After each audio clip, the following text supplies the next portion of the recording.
And so, my fellow Americans, ask not what your country can do for you. Ask what you can do for your country. I have a dream that one day this nation will rise up and live out the true meaning of its creed. We hold these truths to be self-evident, that all men are created equal. We are exploited. We are downtrodden. We are denied not only civil rights, but even human rights. So the only way we're going to get some of this oppression and exploitation away from us or aside from us is come together against the common enemy. I don't want you to protest. I don't want you to riot. I don't want you to write to your congressman because I wouldn't know what to tell you to write. I don't know what to do about the depression and the inflation and the Russians and the crime in the street. All I know is that first, you've got to get mad. You've got to say, I'm a human being. God damn it. My life has value. Get together, have a few laughs. Welcome to the Iowa Talk Guys. I'm your host, Theo. I'm your host, TP. And I'm E-Rock. Today, we have a special guest. Very special. Yeah. David Weiss. TP, you reached out to Mr. Weiss, right? Yeah, a.k.a. Flat Earth Dave. Flat Earth Dave. Thanks for coming on with us, Dave. Yeah, thanks, Dave. Thanks for having me on. It's Weiss like the ice wall. Weiss sorry, like ice. Weiss. Sorry about that. No worries. No worries. Midwestern just for anybody vernacular. listening, I got my biannual chest cold. This is the first podcast I'm doing since I did it. So if I sound a little hoarse, that is the reason. But I would not miss a podcast talking about Flat Earth. I don't care how sick I am. If I can talk, I'm talking the talk. Right on. Dedication right there. there. You're probably going to be doing most of the talking tonight, too. So, but that's unfortunate. I don't know. We'll see how the conversation goes. And yeah, I've heard you like a couple years ago. I think it was on Sam Tripoli.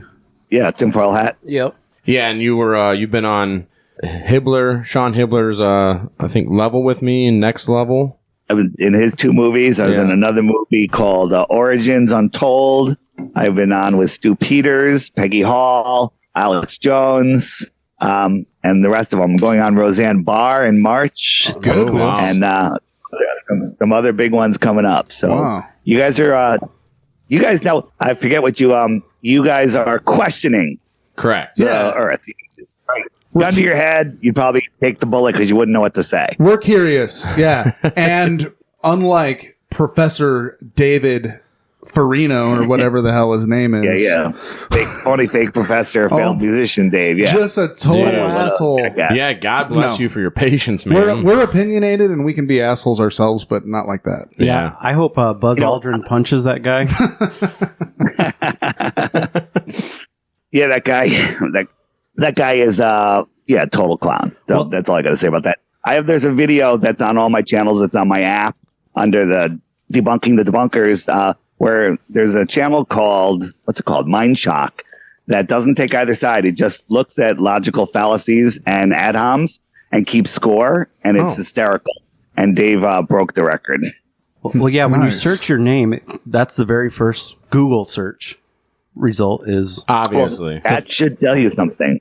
The fact that Google is serving you that, basically if they say don't look here, look there. If they say look here, look away. And that's exactly what they do with everything. Right. Whether it's a product that they're marketing to you or whether it's, something that hasn't reached a lot of people or even something that a lot of people laugh at or decide to just all out call people morons and whatnot over like Flat Earth.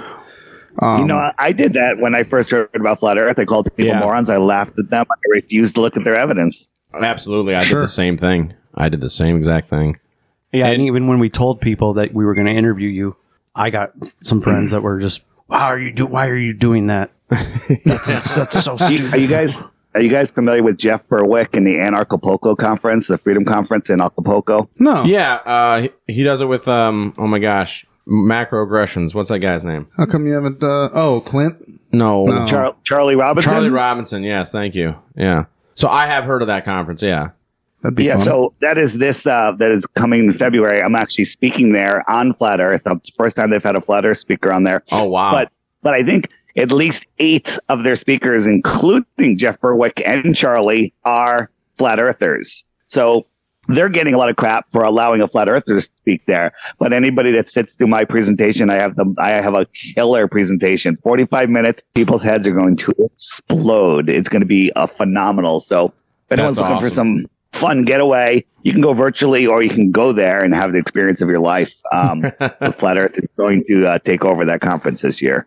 That's awesome. That's going to be exciting. Wow. This stuff is really blowing up, especially... when did it really start getting big? Was that 2014? I think that just in general, the past decade, but particularly the past 3 or 4 years have really accelerated people's skepticism. Well, yeah, because they're seeing all this stuff going on with the Rona and the changing the new biology. Yeah, people can tell that something's not right. So it's like, what else have you guys been lying to us about? Right. People, the skeptics out there, the haters, not the ones that are purposely deceiving, but the ones that are just like, oh, Flat Earth is a psyop to make all truth movement look stupid. And these are people just speaking from their butts, but they've been programmed to believe that, we've known the Earth was a globe for 2,000 years when Eratosthenes figured it out with his sticks and shadows, which is a total crock. We can get into that if you want. Yeah, but, that's a good one. The truth is they were teaching flat earth in public school here in America all the way through the 1950s. Really? That's hard to believe. It is. Yeah, they were. They were, and we've talked to people that were taught. In the 1960s, early 60s, they were teaching flat and globe. It took a while for the Rockefellers to completely take over. It always comes back to those bastards. It's always the damn Rockefellers. So to say it just took off recently, I think, I guess you can give Eric Dubay a little bit of credit on that. He had some viral videos, and before YouTube knew what was happening, they were recommending Flat Earth to everybody that looked into any Flat Earth. Yep. And, people are like, well, you watch a couple of videos and you think the Earth is flat, blah, blah, blah, blah. No, you watch a few videos and you start digging in, and if it's crap, you're going to figure it out soon. Right. The hive mind is when you have enough people looking at something, the truth will always come out. You have a big fishbowl of marbles or jelly beans, and you take everyone guesses, and if you take the mean guess, it's usually right on the money within 1 or 2 jelly beans. Mm-hmm. And when the hive mind is looking at something this big, the truth comes out. If it's a scam, it gets exposed 900 ways to Sunday because so many people are looking at it from so many different points of view. Sometimes it goes bad, though. Yeah, well, but the more people that are looking into it, the more we're finding out. And then we get accused. You guys are science deniers. No, we actually use not the word science, the actual scientific method. Right. And then they say, you guys just want to feel special. No, we didn't decide to pick the topic that would make everybody ridicule us. You're just trying to get clout, dog. Yeah. And you guys are just trying to make money with your clicks. We picked the topic that's hidden and it's demonetized. Yeah, one of the most censored topics. Yeah, we're going to make tons of money on this with our views. Yeah, and your $3 app. But the truth is, that once you go flat, you never go back. And that says something right there. It's like, you flat earthers are never willing to change your mind. No, we were globers. We changed our mind based on new information. Yeah, we all went through the same government indoctrination camps as children like you did. Right. Yeah. Yeah, that can actually... Oh, go ahead. Sorry, David. No, I was just going to say, all of the things that we get accused of, it's literally projection. It's the person that's saying it is actually talking about themselves. You've heard about, when somebody accuses you of something, it's usually they're the ones that are doing it. It's called projection. Sure. Right. Yeah. But when you see these people go off on flat earthers, coming from the point of the side that you already know, like I know my truth. When someone says that I'm a shill, I know that I'm not a shill. Okay. You don't know that I'm not a shill. You don't. That's something that a shill would say though, Dave. Yeah, of course. But once you know it, once you see it, you can see how much they're projecting, and the amount of projection that these people do, it's mind-boggling. I'm like, that person just went on a 10-minute rant with 50 different points, and every single one of them is exactly what they're doing. Well, that means mind-blowing. When you attack this, that means you're attacking their Star Wars, their Star Trek, their all their sci-fi and stuff that they love. I love Star Wars. I grew up. I watched every episode of Star Wars. Oh yeah. Battlestar Galactica, Star Trek. Most people did. Star Trek I grew up on, but everything. Love space. But here's the thing. When you dig into flat earth, Space is more real. But what I mean by that is not outer space, the outer space. To believe that there's aliens coming from other planets, from other stars, when you actually look at the scientifically impossibility of a vacuum of space with burning balls of gas and the distances that they tell you that they are, billions upon billions of light years. Oh yeah. Billions upon billions of miles and trillions of light year. I mean, it's just the numbers are astounding. We can get into that in a little bit. I'll go over a couple numbers with you. It's kind of mind blowing. But on a flat Earth, those other worlds could just be a couple thousand miles away here in a pressurized arena, right? Right there, here on flat Earth. Extraterrestrials is extra terra, extra land beyond Antarctica. Well, don't have proof of it, but there's so much evidence of it. But even if we don't have proof that there's aliens coming from outer space. This one is actually scientifically possible. If the Earth is flat, the globe is scientifically impossible. Yeah, that's you need the magic of gravity. Well, yeah. But go ahead. I'm sorry. Well, yeah, no, you're fine. I was just gonna actually kind of try to kick it off. I did want to. Well, we've already kicked it off, but I did want to mention, in line with something that you were talking about how schools taught flat Earth until the 60s, is what you said. And, TP always brings something up it's like in the 20th century or the 19th century, something big happened. Yeah. And we can't quite put our finger on it. You know what I mean? The world changed. Don't know what it is. It's like, we went from horse and buggy to if you were rich as heck, you had a horse and buggy. Right, yeah. And then we went to everybody having a car. Well, and then as soon as we found out how cool cars were, we found out how we can kill people with them. Yeah. And became tanks and all this other fun stuff. Have you guys looked into old world information yet? So yeah, that's something I've recently been getting into, and it's pretty wild. I have not. I'm interested to hear. Pretty wild. Yeah. So on my app, which is the Flat Earth Sun, Moon, and Zodiac Clock app, on the homeschool page, the top row is 4 different old world sections. And if you start watching them, the rabbit hole is so deep, you can just swan dive right in because you're never going to hit the bottom. Right. And it is mind blowing. So when to say that there was horses and buggies here, there was for a short period of time after they repopulated the world. There was some sort of reset that happened, we think, in the mid 1800s.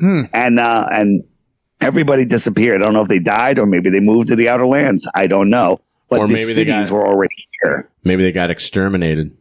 Or, actually, you know what? Maybe they did go to the outer lands, just like the elves in Lord of the Rings. You know what I'm saying? Like, that was one of the things they got to... Yeah, if you mean it as a legitimate concept. Yeah, I mean that... There could have been. There could be. Maybe that was Tolkien's inspiration. Supposedly, the Lord of the Rings is a flat Earth book. So, and supposedly Tolkien based that off of a bunch of old books that he had read. Yeah, but here's the thing: we don't. We can talk about that all day long, but the truth is, we can look at the buildings that are here. They're finding stuff buried so deep underground. They were digging like 40 meters deep. I forget where. I think it was in the United States, but maybe I'm wrong. And at 40 meters down, they started finding brick archways. 40 meters. It's like, what was there? Some sort of mud flood? Well, think about everything was buried. Even remember the Sphinx? Some of the first photos ever taken, it was just the head. Right. Same thing with the pyramids. Yeah, so it was in like a freaking sand dune. And the heads on Easter Island, they're full bodies underneath. Yeah, right. Yep. Yeah, full bodies, which is just wild because the heads are spectacular alone. Right. And then you're like, shit, it goes. This world is not what you think it is. On the app, there's also a section called it's called the Lost History of Flat Earth, and the first movie, the first video in that section is 5 hours long. 5 hours, right? Like, who's got time for a 5-hour video? Let me tell you what happened. A year or two ago when it came out, people started sending me that. And I'm like, 5 hours? I'm not watching that. And then a couple more people sent it. So I just kind of like had on the back burner. I was like, 5 hours. I don't know who has time for that. And one night about 11 p.m., I was finishing up some stuff. And I was like, all right, let me just put something on in the background while I finish up a couple of things. And I put it on. And 5 minutes later, I stopped doing what I was doing. I'm staring at the TV. Next thing I know, it's 4:00 in the morning, and I'm holding my head going, what the hell just happened? Yeah, I've had a night or two like that. And so I did what I needed to do that day, and I watched it again the same day. Within 24 hours, I watched a 5-hour video twice. Wow. Okay? When you don't think you'll watch it once at all, you just if you want to dive in, start with that one. But if you want to go off lighter, you can go to my YouTube channel, DITRH, which is all my videos are under 5 minutes. And you could start off there. And then once you start understanding what you don't know, like your own model. Yeah, the reason people are globe earthers is because they don't know their own model. They don't know their own model, because if they knew a tenth of what flat earthers know about their globe model, they would be questioning their model, because their model is absolutely, I'm going to say it, retarded. Well, let me ask you this. You're not supposed to say that word anymore. Something that... I'm taking it back. Because I'm a flat earther, I'm allowed to say it. You guys even started out by saying we have a very special guest. There we go. Yeah, that's true. There we go. Okay. He's short bus special. Don't judge him. No, I'm just joking. I'm sorry. No, I didn't mean that. But no, obviously. Oh, go ahead, Theo. Well, I was just going to say, I hate to keep bringing this up. I mean, but something that Professor Farina said to you was that failed musician Farina. Failed that musician works. Farina. That works. Okay. Something that he said is he claims that the Earth's curve essentially is not detectable because Earth is so large. Oh. And at the surface, it's essentially impossible. It's to quote him, he said it's 100% negligible. Oh, no. That is. Haven't you seen the YouTube videos? That has to be with the fishbowl lens. It's got to be 100% provable that if it's got that kind of a curve. They want you to believe that you're a micron on top of a basketball and it looks flat. That's a meme that they drilled in everyone's head. Right. He said too big for you to see because you're so small, but they want you to believe that you can watch a boat go over the horizon, disappear from the bottom up. Well, yeah, and then that everybody that loves this guy, that theoretical physicist Michio Kaku, right? And he said because I was reading up on some stuff earlier in like a DallasObserver.com article about, he said you don't have to be a genius to figure it out. You just take an airplane trip and there it is. My God, look, you can see the Earth is curved. Right. But then when you let me address. Hold on, but even the World Atlas disputes this. If you go to worldatlas.com and go to their article about the curvature of the Earth, there's a subsection that says photographing the curvature, and it said there are thousands of photographs on the internet of people claiming to have photographed the curvature of the Earth. Scientists have dismissed these photographs as fake or misrepresented in almost every scenario. The curvature is caused by the distortion of the camera lens. If one lifts a camera above the center of the frame, then the right and left edges curve inwards to mimic Earth's curvature. Or you can use a fishbowl lens, which is very common. Yes.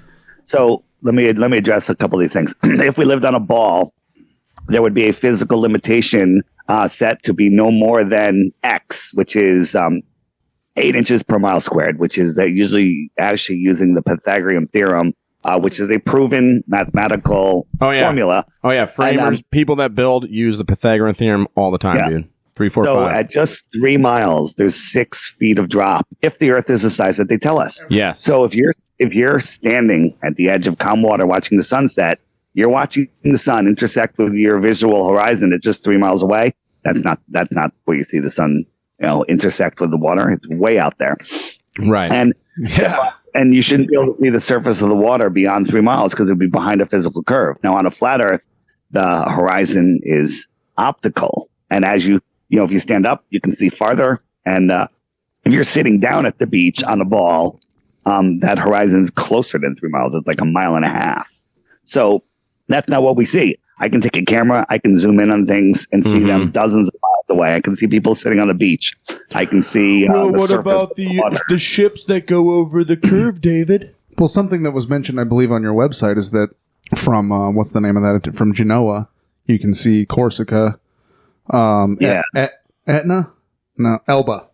Elba. There's a whole bunch. J Tola Media with infrared now is seeing 1,000 miles. The miles. Oh my gosh. Like where we can see, we have mountains over 700 miles away where the tops of those mountains, where we can see almost the whole mountain, the tops of those mountains should be over 40 miles below a physical curve.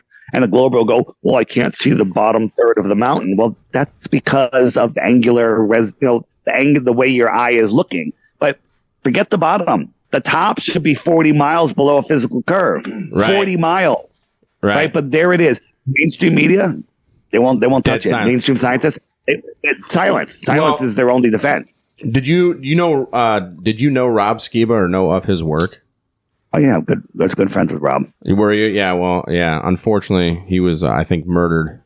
He was murdered. Yes. My personal opinion. He was. Go get his wife's book. It's amazing. Oh, okay. I'll have to check it out. But anyways, Rob, he went out. He did the Chicago skyline photo that was taken across Lake Michigan, right? Yeah. Yep. Did you send that picture earlier? Him and Rick Hummer took a boat across on a day where they could see it, and if it was a mirage, it would have to disappear at some point, but it never disappeared. Right. The skyline stayed consistent until they were like, and it was like the skyline, but not just the skyline. It was like downtown in its entirety. You could see almost, yeah.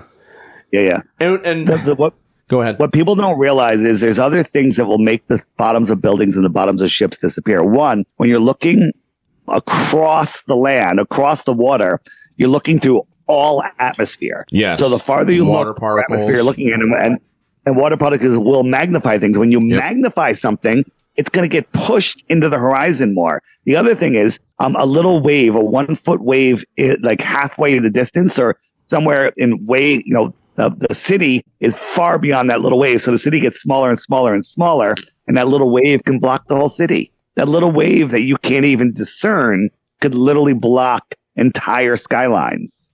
So once you understand how that perspective works and how the ground ramps up to the level and the sky ramps down. Well, it's just like when you're driving, on a hot day down a highway on a long stretch, right? And you can see that mirage on the hill over there, and you see a car go up. You'll see the bottom of the car disappear before the top, right? Yeah, that's another thing too. There's mirage. There's terrestrial features like waves, hills, stuff that will block stuff in your block your vision.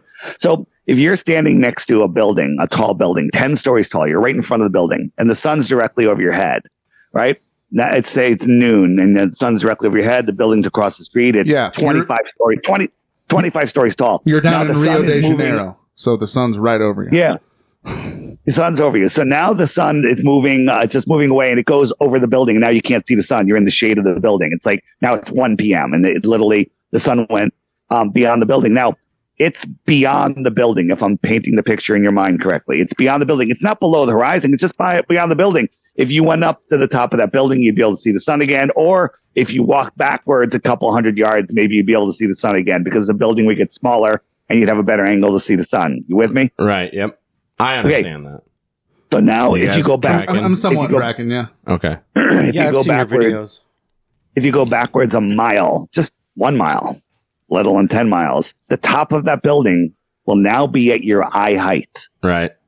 You won't be pointing up at that building. You'll be pointing straight ahead. Right. The top of that building will be at your height. So if you go back 10 miles, the top of that building, the mountains, everything will literally be at your eye level. Yeah, because the horizon always comes to your eye level based on your perspective. But in reality, that horizon line is hundreds of feet above your head. If it was a mountain that's a couple thousand feet over your head, you went back 20 miles. But it does seem down in eye level, yeah. Yeah, so the top of that mountain will it'll look like it's at your eye level, but it's still thousands of feet above. The sun will move beyond the mountain, just like it went beyond the building, and it'll disappear from the bottom up. And you think that's at your eye level, but it's thousands of feet over your head. But you see it as going down, and you've been brainwashed into believe it's going over a ball. Yeah, right. It's pretty wild when you get into it. And actually, this is a question I think E-Rock had. About maybe E-Rock should ask E-Rock. Well, no, I'm sorry. E-Rock had mentioned before in a conversation about the Coriolis effect. Didn't you say something about that, E-Rock? Yeah, how does that fit in with this? Well, first of all, what is the Coriolis effect? The Coriolis effect describes the pattern of deflection taken by objects, not firmly connected to the ground, as they travel long distances around the Earth. What the bend? I don't even know. But yeah, so we've all been brainwashed to believe that the Coriolis effect, proves the Earth. One little trick they'll show you at the equator. There's some scammers there where they have a line said this is the equator, and then they're 25 feet north of the equator, and they pour water into a basin and it spins clockwise. Then they go south of it and they pour water in, and when you flush a toilet in the north hemisphere, northern hemisphere, that's not true. It's all fake. It's not real. It's if you watch, it's how they pour the water in the bin. They pour it slightly to the right of the drain or slightly to the left of the drain, and it literally will spin in the opposite direction. We need to buy a toilet from Brazil and a toilet from America. Why not? Because that's for real. Listen, no, it's not the toilet. Hold on. No, toilets too. Yeah, they do that. That's how the water enters the basin. People have toilets in the same house that spin in different directions. I have friends in Australia. Their toilets all spin the same direction as mine.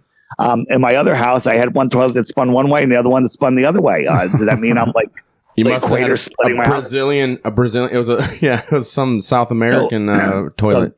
So the other Coriolis effect they're talking about is with firing a rifle, right? Equator. If you're standing on the equator and the Earth is spinning at 1,000 miles an hour, that's about the speed the equator's going, and then you throw an airplane, or an airplane takes off north, as it gets up to, or if you fire a projectile, right? Yeah, the Earth is spinning at a different speed, and it'll appear to curve.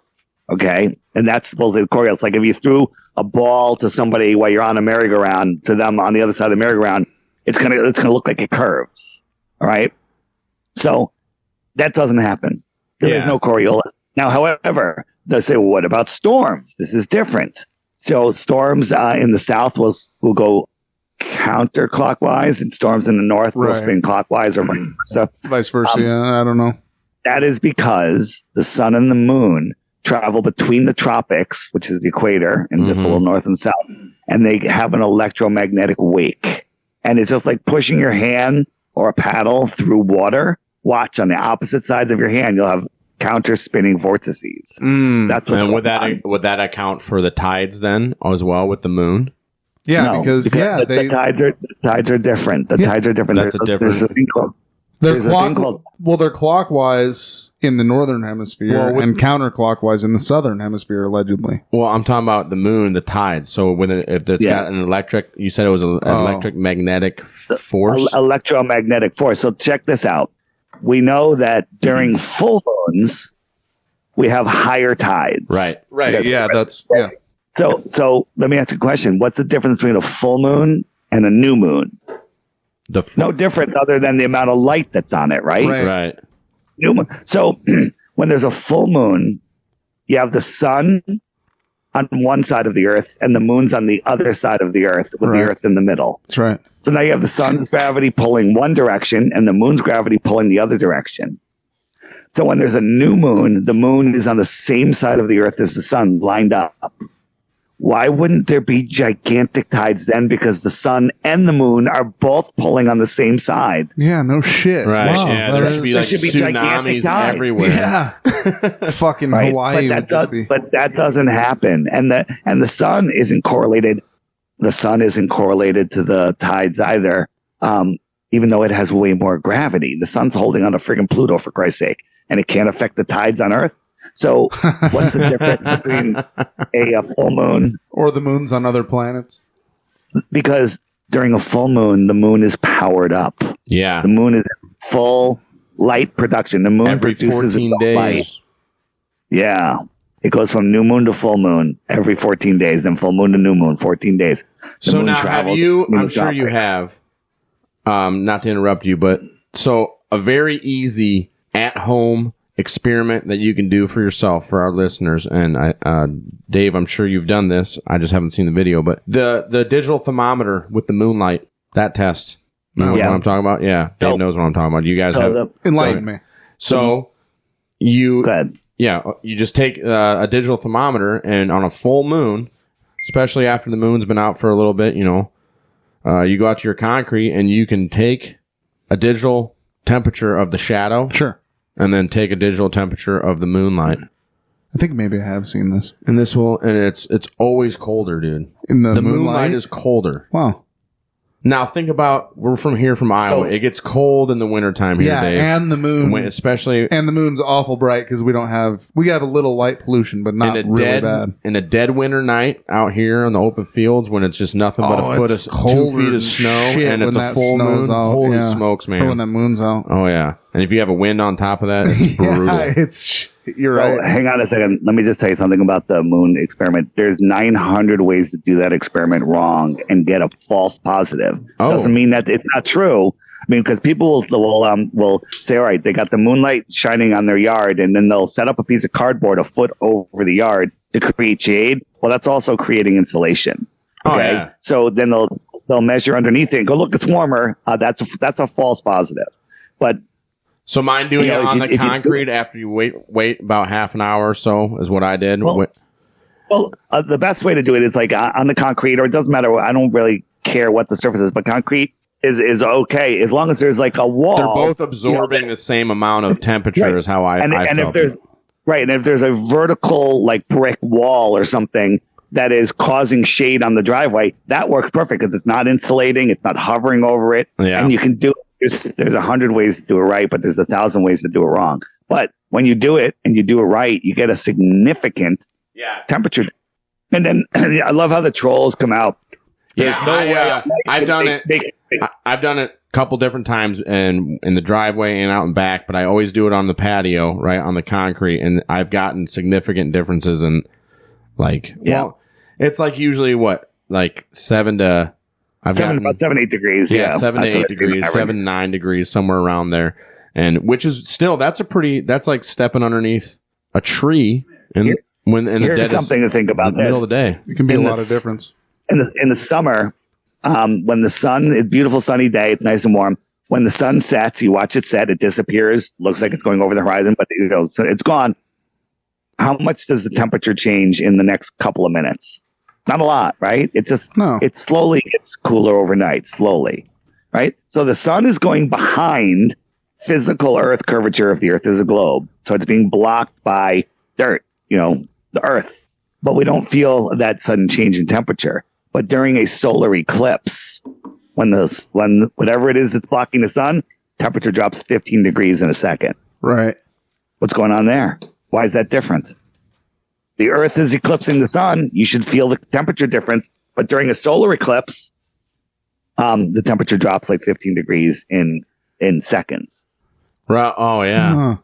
So how come? And I think I'll tell you my answer. My answer is the sun isn't sending heat; it's sending electricity, and that electricity is reacting with everything and creating heat. And when whatever it is that's blocking the sun is blocking that electricity, that light, because that energy is exciting the gases, the noble gases in the sky. That's why the sky is blue. That's why the sunsets are, orange and red because of the different noble gases at different levels. The sun is exciting the nitrogen up in the sky, which creates the blue. And when the sun sets, it's still there. Its energy is still reaching out. It's still going out. It's just not as bright. It's not as powerful. That's why it stays light in the north in the summer for like over an hour after sunset. Because that energy is still reaching you. Some places it's a lot more than that. Yeah, well, the farther north you are in the summer, because the sun is going around and never gets far enough to go away, where it may never set, like in northern Alaska or Siberia or Norway. That's perfectly explainable on a flat Earth and perfectly explainable on a globe Earth, except at equal latitudes in the south in January and December. It should be the same, but it's not. There is no 24-hour sun in the south. Really?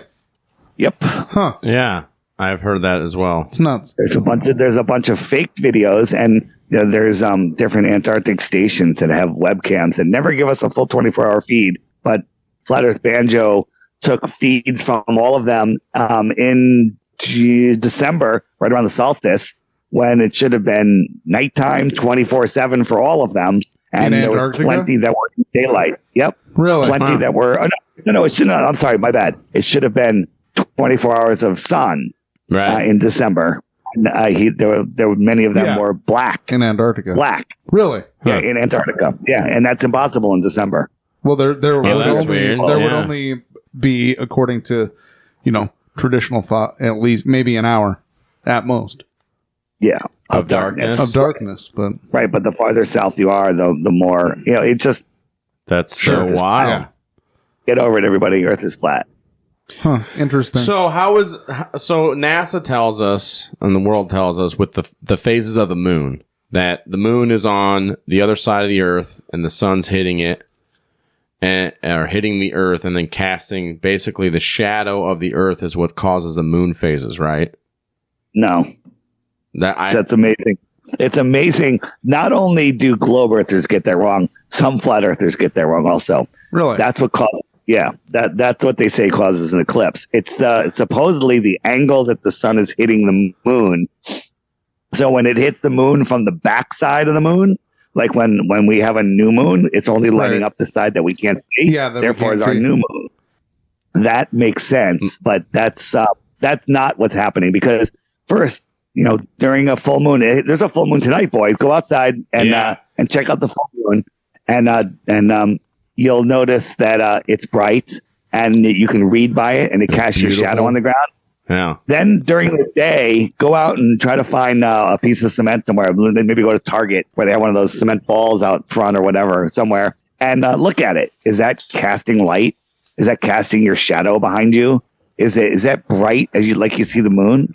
And when you look at any ball lit by a single source light, there's a hot spot, and it gets dimmer towards the ends. But go out and look at the moon tonight, and it will be evenly lit, edge to edge. Yeah, I'll bet it's going to be chilly out there tonight, too, fellas. It directs light. Yeah. It's a lesser light to govern the night, right? Yeah. It's already getting chilly. That's what I remember being a boy and reading in Genesis, and like when God created the sun and the moon, a greater light for the day and a lesser light for the evening. I'm like, huh? For the night. Yeah. Or for the night. Yeah. Sorry. And I was like, no big deal. Never made sense to me because of what I was taught in school, and thinking also, and it was in that freaking Linkin Park song tune. I watch how the moon sits in the sky on a dark night, shining with the light from the sun. I watch how the moon sits in the sky. E-Rock's a big Linkin Park fan. Yeah. No, I'm not. That's what I call another mistake. Another mistake a lot of flat earthers make is often, because we're aware of where the moon is, we'll notice the moon in the day sky where most people won't even notice. I see that a lot. Especially if you have my app, you'll look at my app and go, you have to look through the chemtrails to see it nowadays. Wow. Yeah, no kidding. But most people, people will look at my app and go, oh, look, the moon is right near the sun. And they'll look up in the sky and they're like, oh, there's the moon. I point out to my kids. Then they'll take a picture and they'll post it and go, hey, Globers, if the moon is here in America during the day, what's going on in China? Where's their moon? And the answer is, it works perfectly fine on a globe model where the moon is on this side of the Earth. The moon isn't always in the night sky. It's only in the night sky for 2 weeks out of the month. Mm-hmm. Right. It's in the early evening, and the day sky for the other 2 weeks. So that is not a flat Earth proof, people. So understand that, but it is. No, I was just curious how it worked on a flat Earth. The sun and the moon just circle over the Earth, and I believe that the sun is powering up the moon with electricity, and then it is shining its own light. But I think that's all part of an electrical circuit where the sun and the moon are the anode and the cathode. The land is the salt bridge, and the salt water carries the current, and that's why that has something to do with tides. And there's no tides on fresh water. And it's very interesting. That is very interesting. Yeah, I didn't even think about that.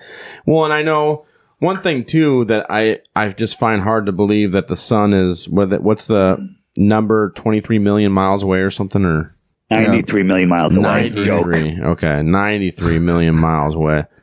Right. But if you go up, if you look in any of the high altitude balloons, the corpuscular waves, if you go up in a high altitude balloon, the sun always looks like it's around the same height as the balloon at 120,000 feet. And then if you look at the sun, it's literally lighting up a hot spot right below it and not that hot everywhere else. That wouldn't make sense from 93 million miles away. Well, have you ever seen the sun out on the ocean or especially clouds, right? When it's casting sun rays through the clouds and everything? Yeah. Yeah. How that... Once or twice. that how light works is if it was 93 million miles away, don't you think it would just be one straight beam of light? There would be no sun rays. Well, so that's what they tell us, because that's how Eratosthenes did his sticks and shadows, because the sun's so far away, the light comes in straight, but nobody ever sees straight light rays. We always see corpuscular rays that spread out. And then the globers will come back and go, well, that's because when those straight light rays hit the curved atmosphere, they're bending out. Like, just okay, in one spot? No, well, from your point of view, and you can't have your cake and eat it too, because then if they hit the atmosphere and they splay out crepuscularly, how did Eratosthenes do his experiment? Because they weren't coming in straight. I don't care if it's refraction, right? Either way, they'll just pick and choose, and they just try to, confuse your mind, because people, when you start talking about the heliocentric model, people just short circuit. They're like, I can't understand this. I need a failed professor to explain this to me. I get it. But it's hard. It's really hard. Think back to when you were first in it, man. It's hard to swallow that pill that my whole life has been a lie. But, learning more about history and shit, all history is just lies agreed upon. Yeah, absolutely. That's one of the main... Wait a minute. Hold on. Back it up. Are you listening to I'm the Improbable Dreamer? I have been seeing some of his stuff, but You're quoting him right there. He's fantastic. Fantastic. Gotta watch his stuff. I think Napoleon said something like that, too. And he just said, I am the Improbable Dreamer. Yeah, that is allegedly a Napoleon quote. But it's so true because, the winner of every war is the maker of the history books. Yeah, absolutely. And so they can tell us whatever the fuck they want. And the masses out there, I'm not trying to sound arrogant whatsoever, because we've all been there, but they have no idea. Basically, you have to get yourself to a point to learn anything where you realize, I know nothing. I have never been taught anything. I don't know anything. There's really nothing from an establishment that you can trust. In layman's terms, I don't know shit about fuck. Yeah, because humans... I think it's... humans are innately bad. I mean, you have to try to be good, right? So... The CIA director, William Casey, said, once everything the American people believe is a lie, our job will be done. When I heard that, I'm like, everything? Come on. Well, yeah, everything. That's funny. It's amazing how dumbed down our society is mind-blowing. That's the thing that blows my mind. Yeah. Flat Earth doesn't blow my mind. Giants don't blow my mind. Airships don't blow my mind. The mega structures that they're finding, that doesn't blow my mind. No. It's how dumb and blind people are. Yes. And how they write everything off. And they know nothing. It's like, actually, you know what, Dave, you said in one of your videos, people go full Agent Smith. Right, to defend the world that they think they're living in, their cognitive dissonance, right? Yeah. They believe... Especially if you go after NASA. Yeah, they believe that the world is the way that the world is. And it takes... a lot of people do... I was an ignorant American. I was in the Marine Corps, man. I went over to Afghanistan, and I was like, holy shit. I don't know anything about the fucking world. But a lot of people have never had that wake-up moment where they're like, whoa. This is not how I'm the only one thinking for me. I imagine life. Just seeing a whole other culture and how they act and how they live and all this stuff. You know what I mean? Most people. So the term revelation of the method. Yes. Where they. Okay. So now I've been saying this for a while, and I'm actually adjusting it right here for the first time. Nice. Right? Revelation of the method is when they tell you what they're doing because of what I feel is a karmic law where they're not allowed to break our free will. So they always have to tell us. That's soft disclosure. Yep. That's partially true. I think it's I had another term for it. I hope I can remember it. It's TP has said it too, Dave. Yeah, but it's different than that. It's also because they need us to imagine it. So when they want to do something bad, they need us for their black magic. They need us to focus on it, like the movie that just came out on Netflix called Leave the World Behind. Yeah, there is so much spells in there and stuff because they want you to imagine it. So they're telling us because they have to tell us because they need us to imagine it into existence. Okay, that's how this world works. So I called it Revelation of. I had a Revelation of the Method. No, not. I changed it. Revelation of the outcome or something. I forget what it was. It'll come to me. Okay. I actually have a little bit of a theory on this as well. Like, I think this is all part of the elites. They're all part of their black magic. So, in the Bible, Yahweh told his prophets, he said, I do nothing before I tell my prophets first. And I think when the Creator spoke that was like an unwritten rule of the universe, right? Well, what he speaks is law. Right. So, ergo, the enemy, the adversary, they have to do the same thing. They have to tell their prophets, but they also do this in a mocking gesture to the Most High, right? We are the prophets. We are the prophets. Yes, we are the prophets.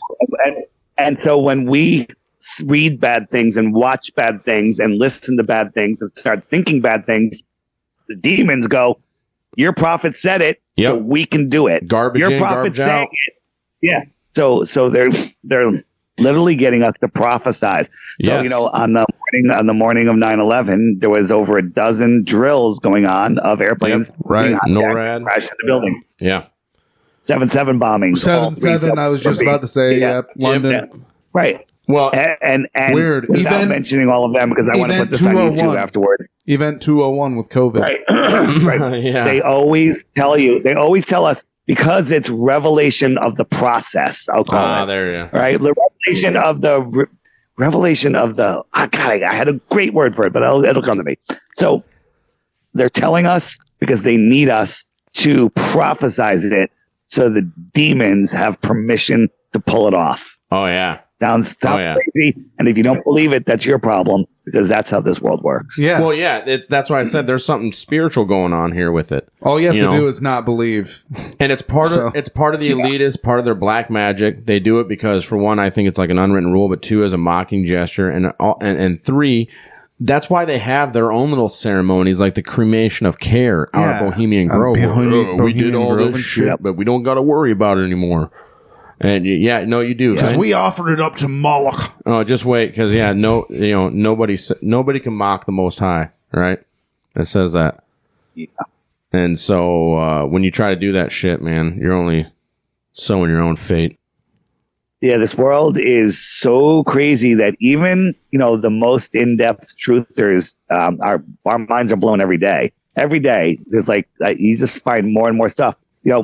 I think it was Eddie Bravo that said when he found out about flat Earth, he was kind of depressed, thinking that, wow, that's it. My mind will never be blown that much again. Right. And that's kind of wow, yeah, that's true. That makes there's so much on top of flat Earth. Yeah. That is more mind blowing. Because once you can see flat Earth, then you can start seeing the other bigger mind blowers. Right. Well, and then this all feeds into my personal opinion. And you were friends with Rob Skiba, and I love that guy. He was awesome, such a great researcher and great presenter. But he said this is all part of the beast system, man. This is all feeding into it. It's all a part of it. This is when Jesus said the whole world shall be deceived, even the elect, if that were possible. He meant the elect, like his followers, the people that believe in him. And this is how the stage has been being set.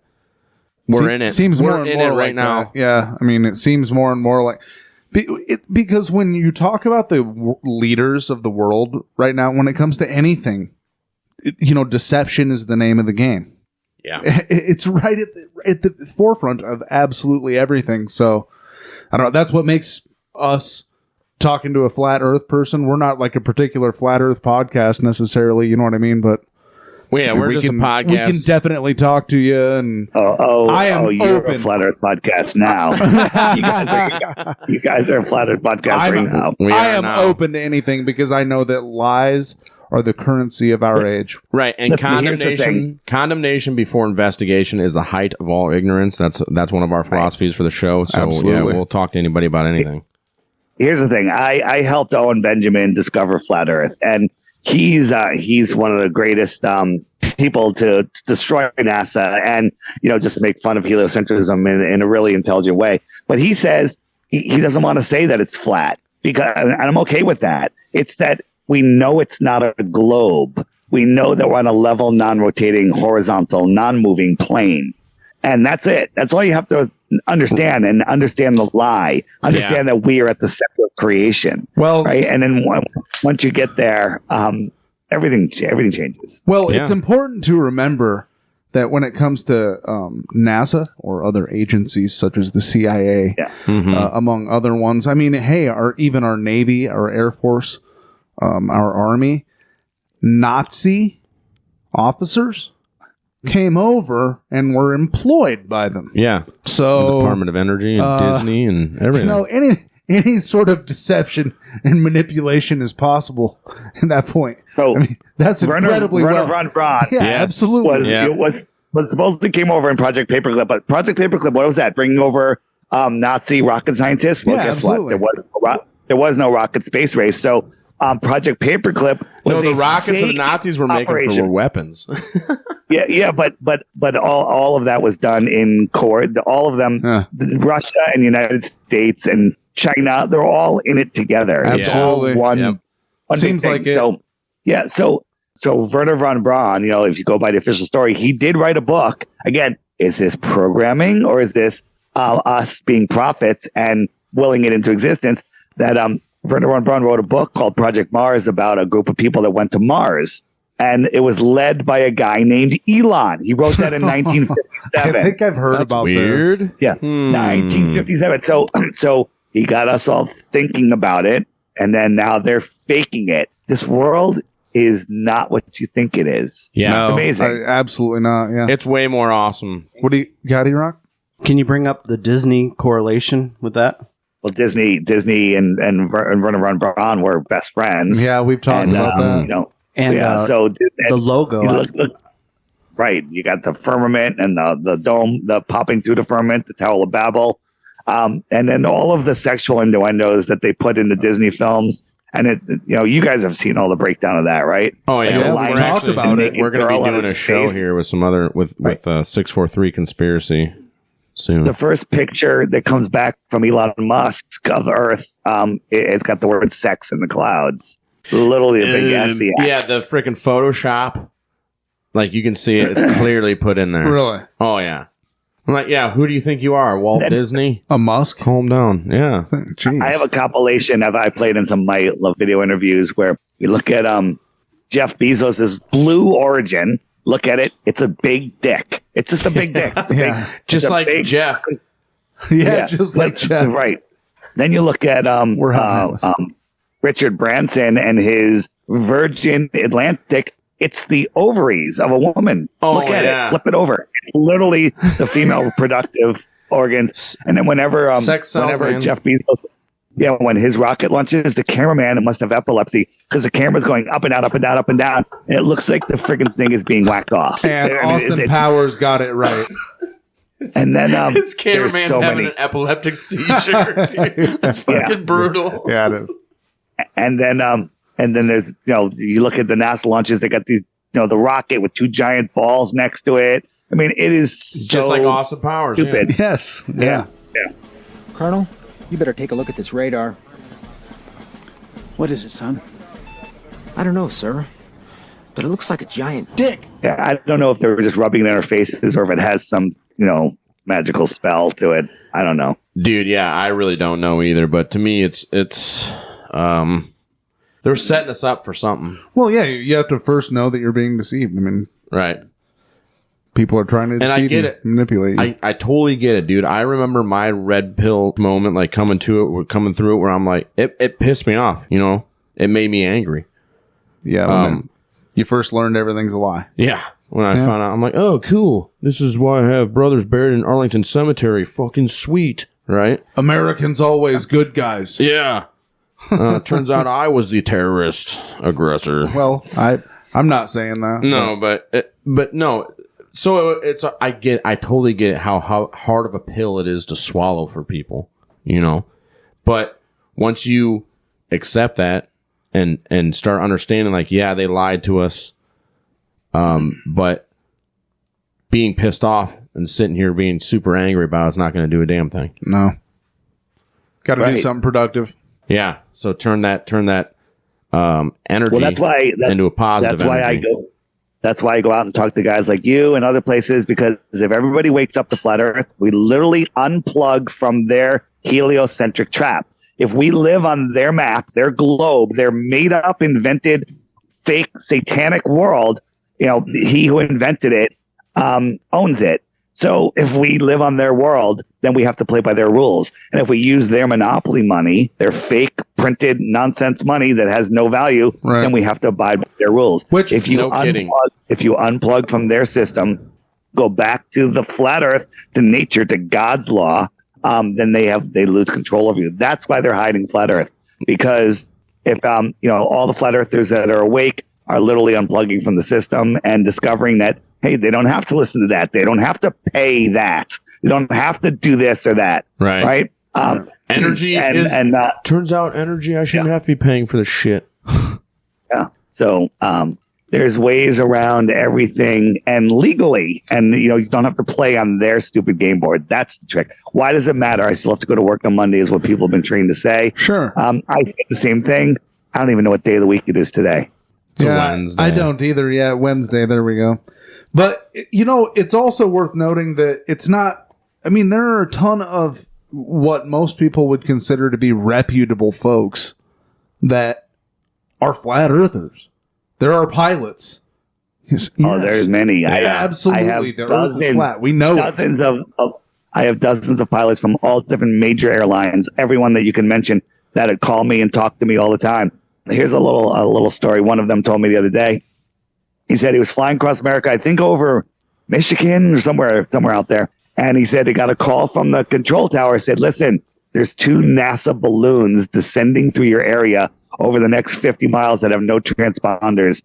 Be on the lookout. That's all they were told. Wow. Going 450 miles an hour. This guy is a flat earther, and he knows what they mean. Those are satellite balloons. And he's like, if my plane hits one of those, it's going to take out the plane. So he was literally in a panic, right? He got everyone put the seatbelt transponders. That's one of the dumbest things I've ever heard of. Oh, yeah. Yeah. It's fascinating. And again, Globers have nothing. The harder they try, the more flat earth proofs they keep coming up with by accident. And the only thing they go, they have nothing on us. They have nothing. I offer 3 Bitcoins for 1 globe proof. Anybody that's listening that thinks that the earth is the globe, you get 3 Bitcoins for 1 globe proof. But you got to get my app. It's $120 grand, $130 grand, whatever it is.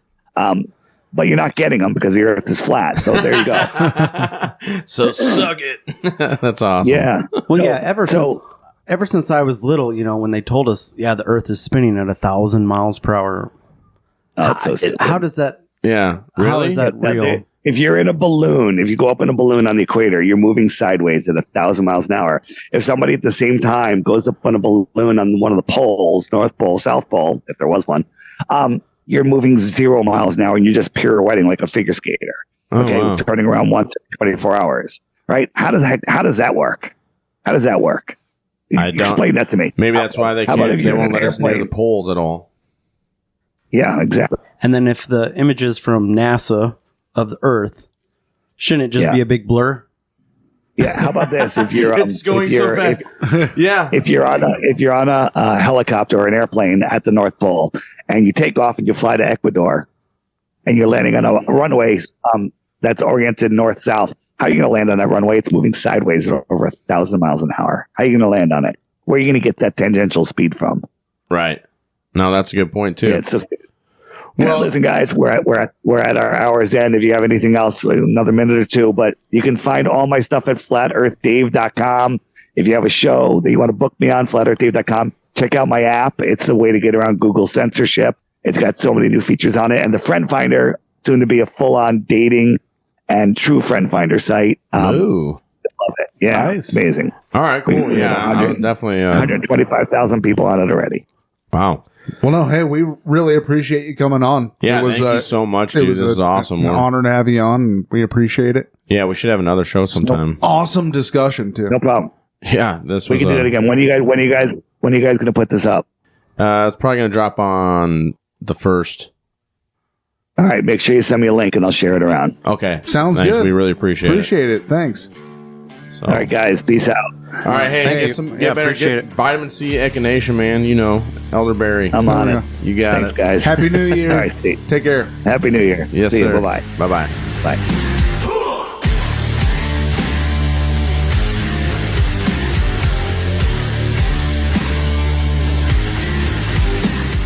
Wow, that was an awesome show. Well, that was a whole heck of a lot of fun. An interesting discussion for sure. Yeah, he's a trooper, man. Yeah, absolutely. Even though he's sick, he went through and pushed through, and I just got more questions. Yeah, of course. Yeah, absolutely. This just leads to more questions. I don't even know what to say. I mean, obviously, this is probably not your first stop for a Flat Earther if you're just checking out this show now. But this is just makes me want to dig deeper, you know. Absolutely. And it was a really nice opportunity for me to kind of sit back and have some beers while I listened to something really interesting. Oh, I know. Yeah, it was fascinating. It was great. And got to be involved in the conversation a little bit, too. So, yeah. So go check out Flat Earth Dave. We're going to share the show with him. Yeah, what's his website again? flatearth101.com. No, flatearthdave.com. Yeah, flatearthdave. He has a couple. Yeah. We'll put his links down in the description of the episode. So check him out, and we really appreciate him coming on and him sharing the show with us, or for us, and with you guys who's listening. So if you want to find us, though, you can check us out on Instagram at @IowaTalkGuys_podcast. Hold on, though. What? I just wanted to ask you guys, what do you think? I mean, what do you guys think? I just told you I have more questions now. Yeah. So just to ask a couple. I'm leaning more towards Flat Earth, dude, honestly. All right. Yeah. I'm open to it, you know. I wish we would have got a little bit more into NASA and the moon landing, and we'll just have to book another show with him. So, that's it. Yeah. Yeah. Hopefully he's feeling better. Right on. So okay. But yeah, it's very interesting, and I think more people should at least hear the guy out. You know? I love listening to it. At least that's for sure. Right. Yeah. Exactly. So, like I said, condemnation before investigation is the height of all ignorance. Yeah. So I'll listen to anything. So for the most part, not always though. But you can find us on Instagram at @IowaTalkGuys_podcast. Yeah. Find us on Twitter or X at Iowa Talk Guys. You can find us on YouTube at Iowa Talk Guys, and now we're getting on Rumble. Woo! Let's get ready to rumble. Yeah, Eroc's really been busting his ass to get this done, so we appreciate it. The transfer is smooth and just the way we like it. Warm and smooth. He's the MVP of the organization right now, that's for sure. We're at episode 87. This will be 86. 86. Oh. Yep. So good times, man. This is great. So always remember, don't eat the yellow cake. Don't eat the yellow snow. Don't drink the Kool-Aid. And don't be a dumbass and do your due diligence in your investigations and research. Yeah. Don't just go believing everything you're told. Especially if on the frickin' TV. You know what? Or from people from universities either. Or on Instagram. Yeah, I got a bunch of people butthurt. We got called a Russian bot. Don't even. Iowa Talk Guys. Out. Hi. Good night, everybody.